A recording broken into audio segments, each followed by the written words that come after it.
કે જ્યારે આપણે કિરણ હોસ્પિટલ બનાવતા હતા ત્યારે અમે લગભગ 30-40 હોસ્પિટલો આખા ભારતની જોઈ. બધાને એક જ પ્રશ્નો હતા કે તમે હોસ્પિટલ હરખથી કરો છો પણ તમને આખા બેન્ડમાં ડોક્ટરો લઈ લે, તમારું કાંઈ ચાલશે નહીં. હોસ્પિટલમાં ચાલશે બધું ડોક્ટરો, અને તમારે ગમે એટલું એથિક્સ વાપરવું હોય, પહેલું કરવું હોય તમને ડોક્ટરો નહીં કરવા. અમને મુંબઈની એક હોસ્પિટલે કીધું તમારે સાચી સેવા કરવી છે, તમારું ટ્રસ્ટ છે કે બધું ખરેખર કમાવા માટે કર્યું છે? અમે કીધું સાચી સેવા કરવાની છે. તો એને કીધું તો સાથે તમે વિઝિટિંગ ડોક્ટર નહીં રાખવાના, ફૂલ ટાઈમ ડોક્ટર કરી નાખો. ફૂલ ટાઈમ ડોક્ટર કરો એટલે કમિશન આવે જ નહીં કોઈને, કારણ કે તમારા ડોક્ટર હોય એને કમિશન કોઈ બહારથી લાવવાના હોય એટલે આવે નહીં. હવે અમે ફૂલ ટાઈમ નું કર્યું એટલે એ લોકોએ કીધું જો તમારે બહારથી વિઝિટિંગ ડોક્ટર લાવવા હોય તો તમે 5 વર્ષે આર પાર થઈ જશો. ફૂલ ટાઈમ ડોક્ટર રાખશો તો 10 વર્ષે થાવ, કારણ કે તમારી હોસ્પિટલ ઉપડશે નહીં. ઉપડે કોણ? તમને પેશન્ટ મોકલે કોણ? કમિશન ન મળે તમને ઉપર પેશન્ટ મોકલે. એટલે અમે કીધું માનસિક તૈયારી છે, 15 વર્ષ ન થાય આર પાર તોય અમારી તૈયારી છે. એટલે આપણે તમને એ કદાચ ખબર નહીં હોય, આખા ગુજરાતમાં ફક્ત 2 જ હોસ્પિટલ છે કે જેમાં ફૂલ ટાઈમ ડોક્ટરો છે. એક કિરણ અને એક અમદાવાદ જાયન્ટ્સ.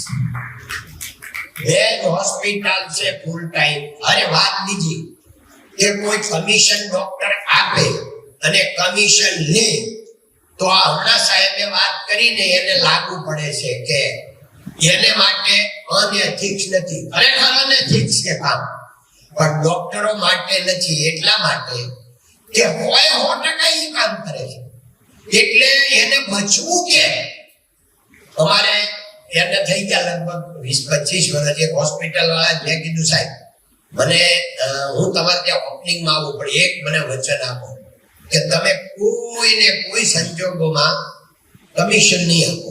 તો કે કાકા હું ઘર ભેગો થઈ જાઉં, હાલે જ નહીં.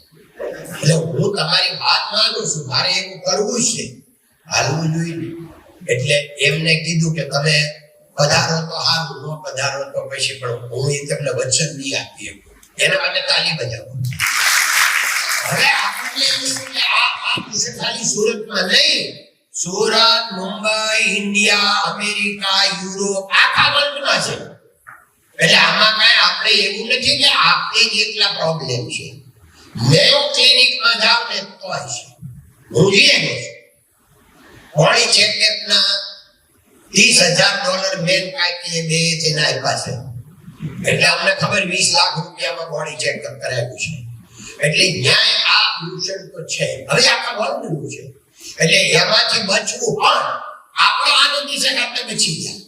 એટલા માટે બચી ગયા કે ફૂલ ટાઈમ ડોક્ટરો રાખ્યા. ફૂલ ટાઈમ રાખ્યા એટલે વાતાવરણ બગડે.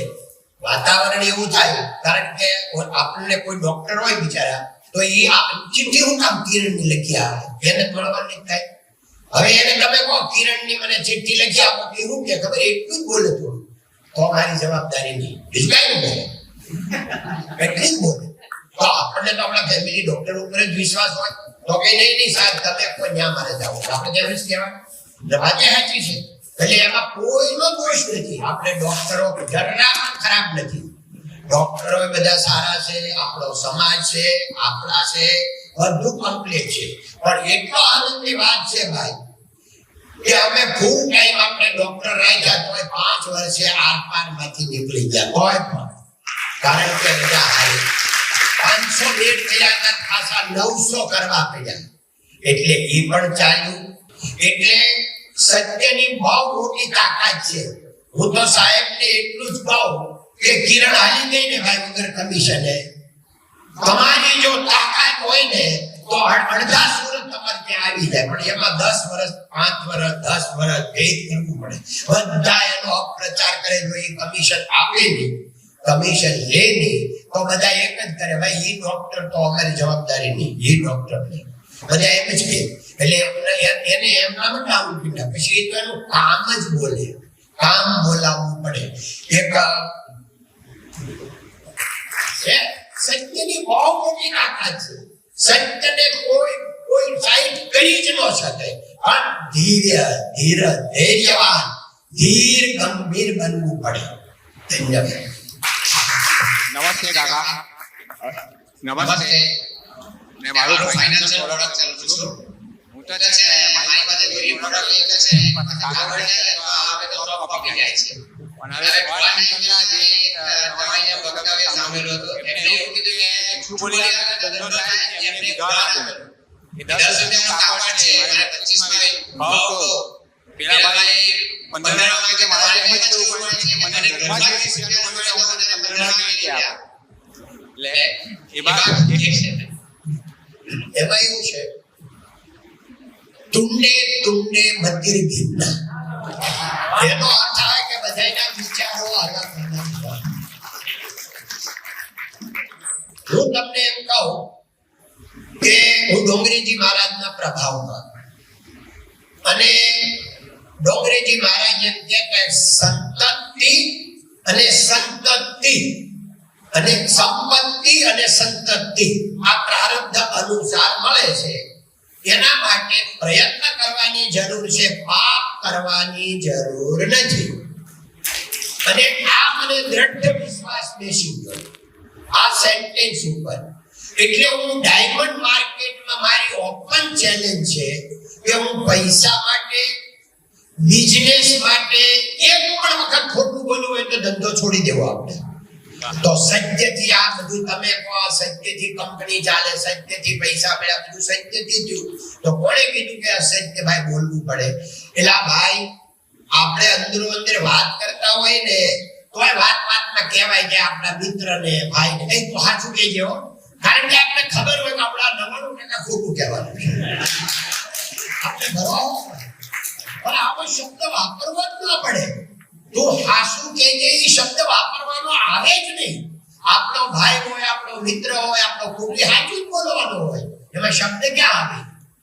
એટલે સત્ય ઈ જીવન છે, જીવન ઈ જ સત્ય છે. જય શ્રી કૃષ્ણ. ગોવિંદ કાકા. જય શ્રી કૃષ્ણ. 27 વર્ષથી વરાછામાં એજ્યુકેશન સાથે જોડાયેલો છું અને ઘણા વિદ્યાર્થીઓ મારી પાસે ભણીને આજે સારી સારી પોસ્ટ પર આઈએએસ છે, ઘણા છે. સર મારે આટલું મોટું તમે એમ્પાયર કરવો છો તો જે એમ્પાયરમાં આટલા બધા વ્યક્તિઓ છે એનું જે મેનેજમેન્ટ થાય છે એની એવા મેનેજમેન્ટ અમે પણ સાથે કરી શકીએ એસોસિએશન સાથે. તો એવી મેનેજમેન્ટની 2-3 ટિપ્સ તમે આપશો અમને? ધન્યવાદ. ભાઈ મેનેજમેન્ટનો નિયમ છે કે ભાઈ મેનેજ કરવાનું. હવે મેનેજ શું કરવાનું? તો સામે સારાય આવે, સાચાય આવે, ખોટાય આવે, ખરાબી આવે, દેવોય આવે, દાનવો આવે, બધાનું મેનેજ કરવું એનું નામ મેનેજમેન્ટ. આપણું કામ જ ઈ છે. તો ઈ એમ કહેતા કે એક વખત એવું બન્યું, સત્યની તાકાતની વાત કરું તમને, કે જેઆરની તાતાને ચેરમેન પદેથી ઉતારી અને બીજા જે ભાઈ હતા એને બેસવાનું, અને આ નક્કી થઈ ગયું. અને ઈ કે હું સાક્ષી, હું નાનો પણ હું આ જમશેદજી તાતા અને ત્યારે ઓફિસમાં ઓલા વિશેષમાં રહું એમ. એટલે એના ધ્યાનમાં હું છોકરો એટલે કાંઈ કામ હોય મને હોપે. તો ઈ કે હું ત્યારે હોલ હતો, ખીચાખીચ ભરાઈ ગયો અને બધાએ નક્કી કરી નાખ્યું હતું કે આનું નામ આપે એટલે બીજા 8 જણા જે ડાયરેક્ટરો હોય એને સપોર્ટ આપે અને એનું નામ ડિક્લેર થઈ જાય. એ કે હું સાક્ષી છું કે કેટલી ઓરા હોય છે અને સત્યની કઈ તાકાત હોય છે. હું તો કે છેલ્લા 3 ઓલા હોલ બહુ મોટો હોલ, અંદર 10,000 માણસ બેસે એટલો. હું છેલ્લે ઓલા ઉપર હતો કે આના પાસે હું બોલતો.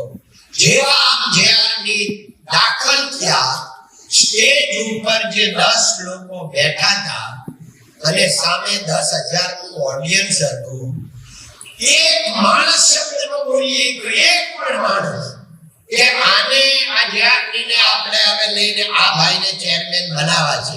પ્લાન મહિમા પૂછી કર્યા હતા પણ એની ઓરાની એટલી તાકાત કે ઈ આવ્યા ત્યાર કોઈ બોલી ન શક્યો.